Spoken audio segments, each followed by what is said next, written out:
ng isda. Nabawasan din ho ito dati.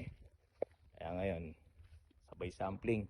Tapos, papagayak tayo ng gamit para bukas. Start tayo dito. Kung 3 araw lang, 4 na araw, kukuha tayo ng isda dito. Nabap? Yung nung 20 lang tansya yung areta. Oh, diretso na. Diretso po na. Pati ho yung pinapangarap na deep well ni Tatang Efren, yun na, umaandar na daw po yun. No? Kita na ngayon.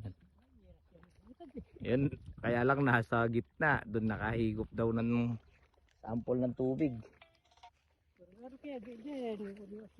Oh. Ayan.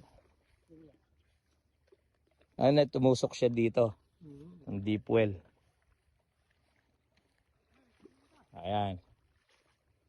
Ayan, sasara nyo na. Meron na yan. Basta makita natin yung top size niyan. Yun. Lumaki nga. Dumano kasi sa 4 media to kaya nagpantay-pantay sila. Tapos may 3 linggo na ba? At na po nga Domingo. Nagta3 linggo na nga eh. Kasi nakarating na ako ng Pinakulit.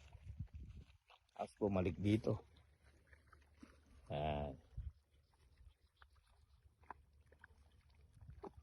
Kita na natin.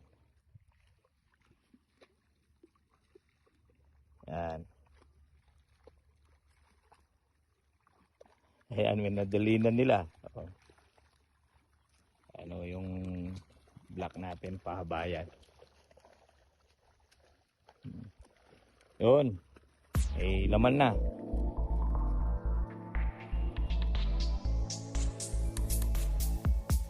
Yan. Yung bangka lumayo. Andun o yung bangka natin. Napupunin.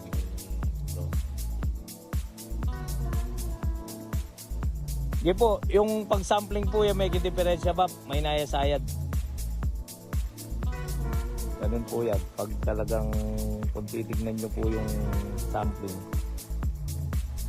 Ano lang po ito. Para makita lang yung top size. Pero ang actual, minsan nag-iiba. Ganyan ang ano natin. Nag-iiba ang itsura ng isda. Ayun. Mukhang marami naman yung nasakdaw na yan. Angat! Yun! Kung kaya. Apa rin bap, may ilabla rin. Then din pambungad ta. Yeah. Kailangan yan yung pambungad. Ang ganda ng kulay ng isda mo ngayon. Yan, marami. May apatan na marami yan. Ayun yung isda. Magkano tayong ilang piraso, no po? Bilang sample. Magkaikatang pilang piraso. Size ng isda nito, 4, 5, 6. Siyempre, magkakapituan to kung sa landrang 5. Ngayon, pag 4 media, 4, 5, 6 na original.